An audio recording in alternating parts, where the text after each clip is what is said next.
I don't really have any words to explain that. That's literally every single corner of every single road on that bike. You do one pass and there's a big telltale black stripe.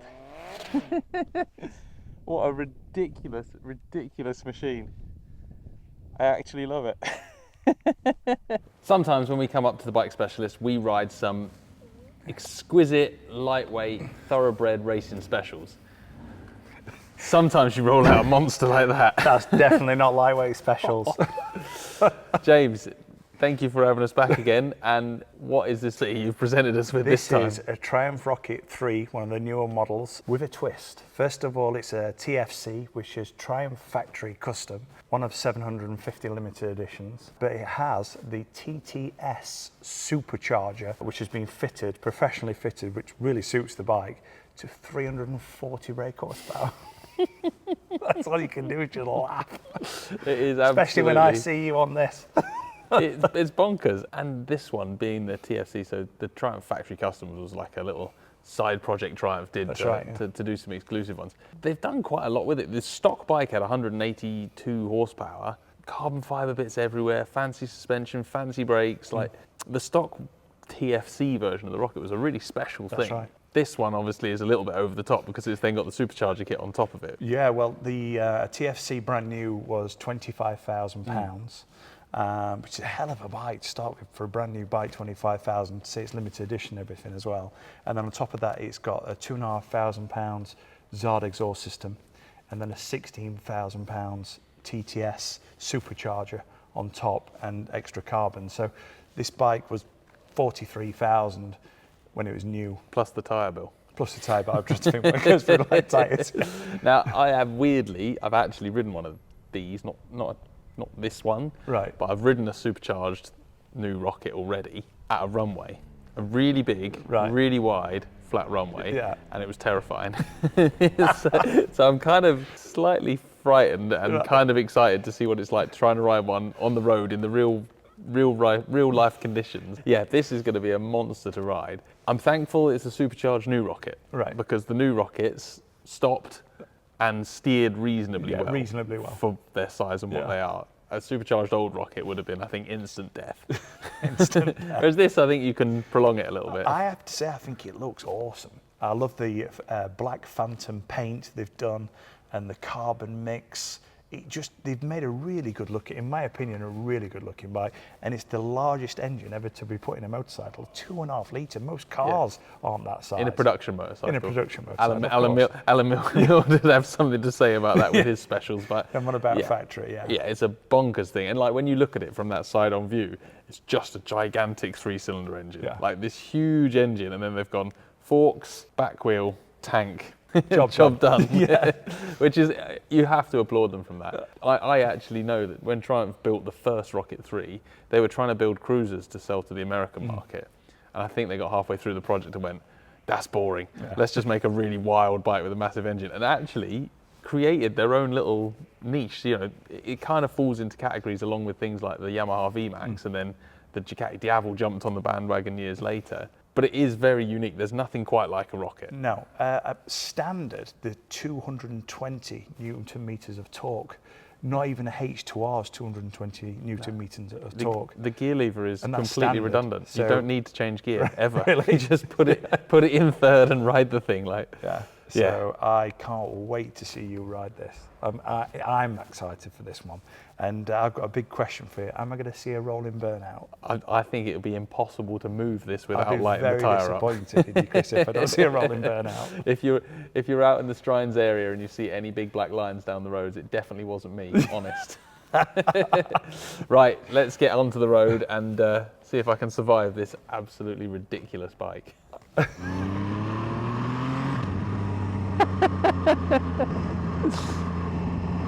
This thing, honestly, there's nothing else I've ridden on the road like this. This is the most obscene motorcycle I've ever been out on the road on. Oh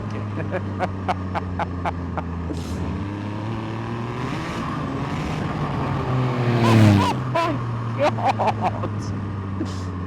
Just ridiculous. I mean, I'm a little bit lost for words, which is unusual for me. When I first rode it, I was absolutely terrified of this thing because it's obviously got a lot of horsepower.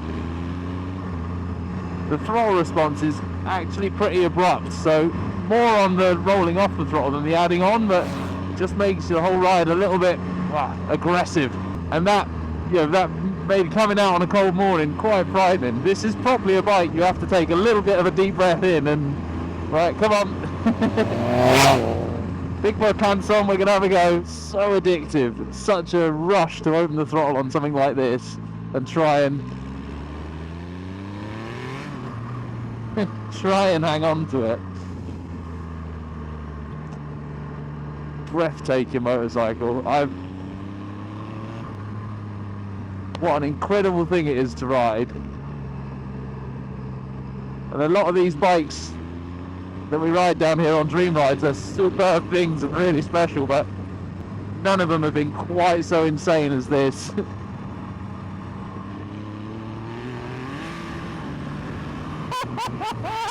Oh my goodness.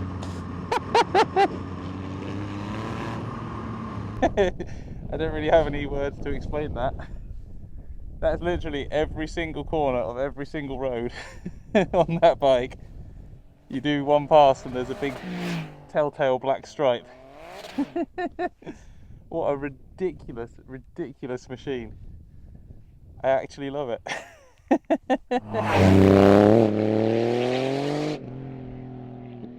The videos we do here at Bike World, they happen because of the support and help and belief from a few companies that get behind us. B-Moto Insurance, a sponsor of the show. The thing they do really well is specialist bike insurance, which is kind of why this bike specialist thing works so well with that partnership. Any one of these specialist bikes in here, you can phone the guys at B-Moto, they'll know what you're talking about, and they'll help you get the best insurance, whether that's for looking after it when it's laid up in the living room on display, or being sent out around track days and used in the manner it should be. Jesus death Christ. Oh my God. I'm done. I'm nearly done. What the Okay, last one. What is that? That is like nightmare ride, not dream ride, but nightmare ride in a good way, in like a, ooh, that was really exciting way. It's turned me into a gibbering wreck. That is what that Rocket 3 with the Supercharger has done. It's just nonsense. Utter nonsense. I really like it. This thing is exactly what you would expect. Nearly 300 kilo motorcycle with 320 to 40 horsepower to be like brutal. It's like being hit by a train. You open the throttle, you've got that little socketed seat, and it just rockets forward, like, no pun intended. But it just, honestly, it just headbutts the horizon as quick as it can. The funny thing is with this is, unlike the H2 Ninja, the Kawasaki, which when you open the throttle on that, it's sliding, it's wheeling, it's twitching, the bars are shaking, it's everything's going on, and it's a complete assault on the senses.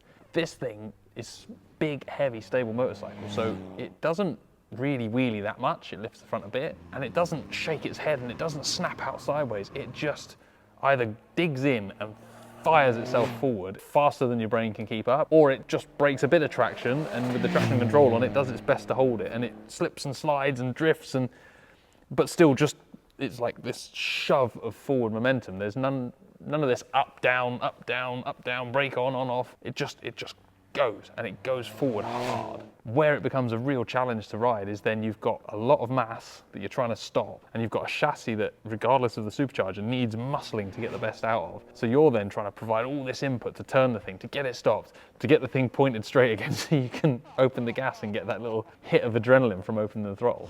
That is one of the biggest rushes you can have on the planet. A supercharged rocket. If you're an adrenaline junkie and you're looking for something new, you found the world a bit boring, get one of these. It's a riding experience on the road like nothing else I've ridden. And that goes for the standard Rocket, to be fair, but add the supercharger and it's everything that is brilliant about a new Rocket 3, just with it all turned up to 11. It is, honestly, it's like putting your ears inside the speakers at a massive Metallica concert and just telling the band to go for it. That's what riding this is like. It is just breathtaking.